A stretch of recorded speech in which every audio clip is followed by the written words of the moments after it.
Good afternoon or good morning, everyone. I'm Ezekiel Soremekun. I'm a postdoc at the University of Luxembourg, and I'll be presenting my dissertation thesis I defended last year at Zaland University. All of the work I'll be presenting today was done while at Zaland University as an CISPA Remote Center for Information Security and was supervised by Professor Andre Zeller.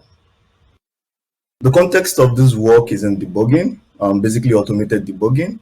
And usually in the debugging process, you have a developer that takes a failure-inducing input and feeds it to a program to reproduce a particular failure or a bug, observes the output, then tries to localize or find the fault location in the program, and then repair or fixes the program. This entire process is the goal of automated debugging field. The main goal is to automate and ease this process for developers. This process is very time consuming and stressful. It takes about 40 to 60% of development time on average. And the entire field of automated debugging is to develop tools and techniques to reduce this time and to make life easier for developers. However, the problem with the techniques and tools that are being proposed by the research community is that there seems to be a gap between what is being proposed and what developers want in practice. This gap sometimes is because some of the tools don't meet the needs of developers. Other times is because we actually do not validate or evaluate these tools with developers. This is a very common problem in software engineering generally, but it's even worse in debugging, where you see less than 13% of papers actually do any form of user studies or evaluate a technique. And most of them, even the ones that evaluate technique, a lot of them actually do not use real errors or actually use developers in their evaluation. So generally, there seems to be a lack of practical evaluation of proposed techniques. And in this work, the fundamental question we ask is, how can we bridge this gap? So what can we do to reduce this gap and to make life easier for both researchers and developers? The fundamental thesis statement is that we should always collect empirical evidence from practice and use this evidence to drive and guide the kind of tools and techniques that we develop for developers. This approach, or this thesis statement, we call it the evidence-driven approach, which is the title of the thesis. And basically what this means is we should always study or empirically assess the way developers work in practice, or assess tools or inputs as used in practice, and use this to always develop tools and techniques that we call debugging techniques for developers. Using this approach, this work has 4 contributions. The first one being we studied human factors in debugging. We actually had developers ask them questions about debugging and observe them while debugging some faults. And the details and the information and insights that we obtained from this experiment informed the rest of the thesis and made contributions in the other aspects of the debugging process. All of these contributions align with the major steps of the debugging process, that is bug reproduction, fault localization, and repair. So the first contribution of the work, which is how do developers debug and repair software bugs. In this contribution, like I said, the idea was to actually study developers, give them real bugs, ask them questions about their debugging process, the tools and techniques they use, collect ground truth information about this and gain insights as to how they actually work in practice. Use this to inform the development of new tools and provide this data to the community to use as evidence or ground truth for the empirical evaluations. This work was done in 2017. It took about 2 years and was published at FSA. How did we address this? First, we had a survey where we had over 200 developers from 20 countries and about almost 1.5 years, where we asked developers about their debugging process, the tools and techniques they use in their typical process, stories about their most interesting debugging scenario, and what they desire or what kind of automation they would like to see. We also had a follow-up experiment where we actually then gave developers 27 real errors. We asked them to debug these errors. These errors are GNU utilities, grep and find. This took about a month. On average, a developer spent about 27 hours debugging all of these faults. We observe what they use, the tools they use, and we also ask them to provide, like, for instance, patches to fix the errors, provide the root and the ground truth fault locations. And all of this information, including the time that it took developers, provided as a benchmark for automated evaluation of debugging tools. Just to give a small insight into some of the results that we obtained, first we observed that bug diagnosis takes about twice the time as much as bug fixing. We also observed that developers actually spent more time debugging functional bugs than debugging, and find them to be more difficult compared to, for instance, crashes. In terms of fault localization, which is the process of actually finding out what part of the program is actually faulty, what statement, for instance, or method, we found out that developers hardly use the tools that are being proposed in the community, like slicing and statistical debugging. Meanwhile, the irony is they actually also desire the same information that is provided by these tools. So you see this disconnect clearly even from this study. Like I mentioned, we provide all of this data for the community for the evaluation of repair and fault localization of debugging tools. And we, for instance, provide it such that they can compare the performance of the approach to the performance of developers on the same bugs, and also use the information or ground truth information that is provided by developers in comparison to the information that their own debugging tools provide. Besides this, we gained extra insight from this experiment that informed the rest of this work. The first one being that we observed that developers manually tried reproducing failures by manipulating inputs. And then this posed the questions, what can we do to help them automatically reproduce such failures?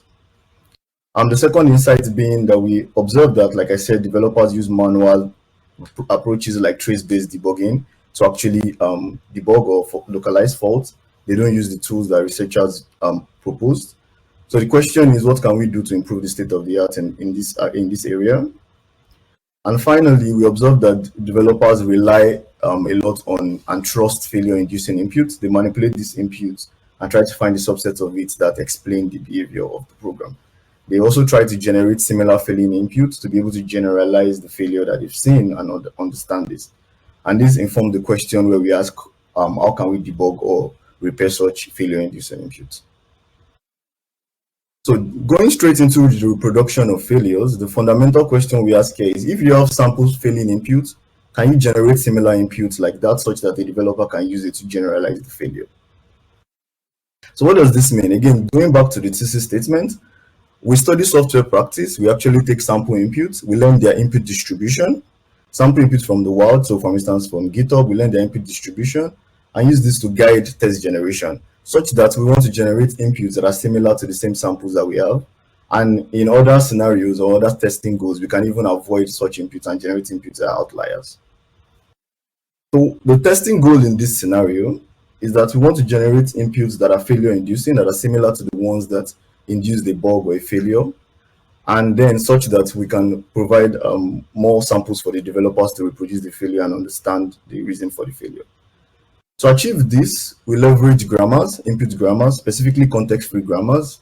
We learn the probabilities of the distribution of input elements using context-free grammars, for instance, using a parser, using built on the Antler parser generator. We are able to count the distribution of input elements.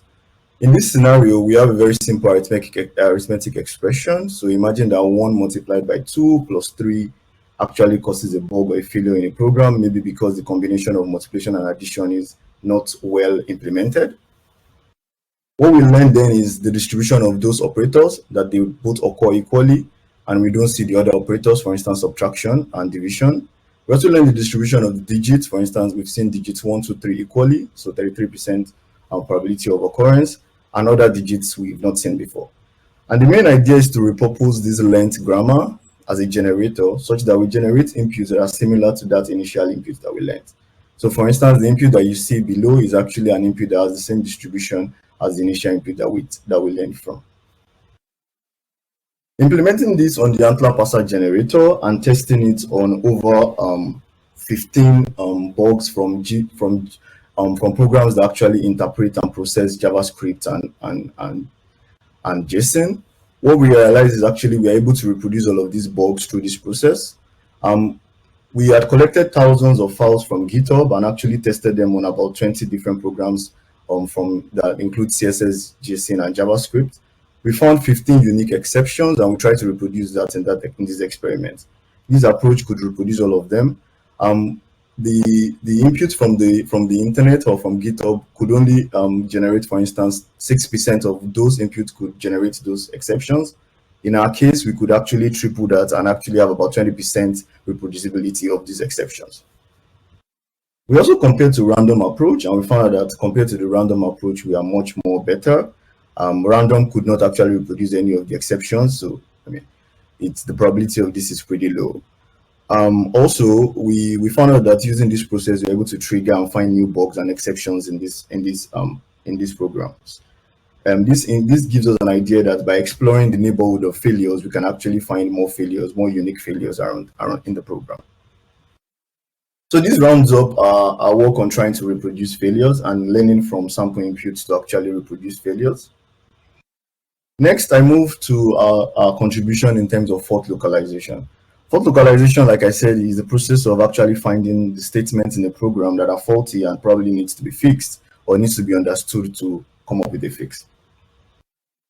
To address this problem, the first thing we do and we think is to actually study real-world bugs and programs, test the effectiveness of the state-of-the-art TFL techniques on real-world programs, find out in what assumptions are being made or in what cases they work well and in what cases they are less effective. These lessons informed the development of an hybrid approach that combines two major approaches and outperforms the baselines. The motivation from this again comes from the initial work that we did, and I am sure you can probably remember this slide where I had mentioned that developers do not use any of the tools that are being proposed or hardly use any of the tools that are being proposed by the research community. Meanwhile, they actually desire the same information. So the most desired information is suspicious and contextual information like program dependence. Two major tools that are state-of-the-art that provide this exact information is statistical debugging and program slicing. Statistical debugging correlates program elements with failures. So looking at test executions of passing and failing runs, it determines what element, for instance, a statement or a method that correlates with the observed failure. So in a very simple scenario, imagine that you have a couple of failing and passing runs, and a particular statement is only executed in a failing run. Statistical debugging would say that this particular statement is suspicious, or is the most suspicious statement. Program slicing, on the other hand, captures the contextual program dependence information of the program, looking at the control and data dependencies, and doesn't use any form of statistical correlation or leverage test execution. So both of these approaches have even fundamentally have their own weaknesses. The main idea we have is to actually try to complement those their strengths. We performed a large-scale experiment with over 400 bugs and over 20 FL techniques, including slicing and statistical debugging formulas, and tested them under different experimental factors like the fault type and number of faults to be able to determine in what scenarios they perform well. One of our main findings is that statistical debugging performs pretty well. It works well in 1/3 of the scenario, localizing most of the faults in the top 1 position. However, slicing is better for single faults, and statistical debugging also performs better when you have multiple faults in the program because it leverages the test executions. Overall, there's no silver bullet. There's no single approach that performs best in all scenarios. And the idea we have is to try to combine both techniques such that we have a more general technique that provides both kind of information. Our main idea is to combine both of these techniques, combine their strengths such that you're able to get both contextual information and suspicious information at the same time. Looking at the experiments that we have done, what we decided to do is basically look at the top 5 or top N positions of statistical debugging. And if you don't find the fault, you move them into straight slicing and looking into the program dependence information. We implemented this approach and tested it and compared it to all of the underlying formulas that we had for statistical debugging as well as slicing. It outperforms both baselines and shows that actually learning from the weaknesses of these approaches actually allows to improve the state of the art. So this is the main contribution for the fault localization part of the debugging process. Now I move to the repair part of the debugging process. To do this, the question we pose is actually what happens when the program is not the cause of the failure, but the input is the cause of the failure. So the program is valid, but the inputs that you're trying to test, since we rely and trust this input during debugging processes, what can we do to actually then debug those inputs when they are the cause of the failure? Again, we use our same approach. We study failing inputs in the wild, collecting thousands of files from GitHub. We try to understand their prevalences and causes, what causes these failures, and then we use this to inform a general purpose algorithm that leverages delta debugging to actually fix faults in these inputs. So like I said earlier, in the typical debugging process, you assume that the test input is valid, but the program is actually invalid, or the program is buggy. In this scenario, we assume the opposite. We assume that the program is valid, but the input is buggy. What then can we do? How can we get the maximal or get the valid portion of the input and get the portion of the input that contains the fault? To address this concern, like I said, we studied the prevalence and causes of invalid inputs. We observed, we took about 8,000 files from GitHub and actually studied which one of them actually is valid by feeding them to the subject programs and their input specification. This includes programs such as Dot, Wavefront, OBJ, and JSON. And we found out that about 4% of them were rejected, 2% of them were rejected by the grammar, and 2% were rejected by the subject programs that are supposed to process them. We found the reasons for some of these faults is because of wrong syntax or missing or deleted input elements. Again, the goal, like I said, is to be able to take, for instance, this JSON input that is invalid because of the 2 asterisks, find out which portion of it is actually valid, recover the maximal valid data, and also find out which portion of it is actually invalid, such that the developer can actually then know the cause of the failure and fix, recover the best part of the data that is still valid. To achieve this, like I mentioned, we use the maximizing variant of the delta debugging algorithm, which basically performs a binary search on the input elements, testing their complements and testing their the subsets and their complements on the subject programs, and getting the failure feedback from the program to understand the maximal variant that is actually acceptable. This allows to find both the maximal valid data and also to isolate the part of the fault of the input that is actually faulty. Sorry. This approach was implemented and actually tested and compared to both Antler. Antler has an input recovery strategy in it. Antler is a parser generator. And also we compare to the baseline subject. So some subject programs also have a recovery process already implemented in them. So for instance, we all see this with Microsoft Word, for instance. We outperformed both baselines using both our lexical and syntactic variants of the approach. We tested this on thousands of real-world invalid inputs, as well as mutated inputs where we actually induced failures, single and multiple failures. Overall, within 1 minute, this approach was able to repair 70% of invalid input files. Since we're in the debugging context, we also wanted to see how much of the failure cause was actually identified and compared to the state of the art. The state of the art in this scenario is ddmin, which is the minimizing variant of the delta debugging algorithm. Comparing to this, we actually saw that we had performed ddmin in the sense that ddmin could wrongly find 12% of the valid input as invalid, and it also wrongly identified a third of the valid input as invalid. So basically, it has a couple of false positives. Putting all of these experiments together and trying to come up with the main message that I would like everyone to take away from this talk. The first thing is studying human factors and looking at test inputs. We can learn a lot to drive better debugging, better debugging techniques, better debugging evaluation, and also help developers reproduce failures more reliably. Also, looking at the performance of the state-of-the-art fault localization techniques, as well as the prevalence and causes of input repair, we can come up with techniques for better localizing faults, both in programs and in inputs. Overall, the central message I would like everyone to take away from the talk is that empirical evidence from software practice can actually inform better debugging tools and techniques. And we've shown this with different steps in the debugging process. So then, what are we doing now and what's next? While we have collected ground truth information from developers, there are lots of things that are yet to be verified or checked. There are tools that need to be integrated into the CI or the development environment of developers. the assumptions we make when we actually evaluate debugging techniques, and we need to evaluate how those assumptions actually translate for developers. All of this work have been published, and I also have a couple of other works that have been published after this work that somehow related to or built on top of this work. And I must acknowledge everyone that I've worked with in the past, and to actually achieve all of this work, this was not done alone, and this was done with researchers all across the world, including especially in CISPA as well as in Germany and in Singapore.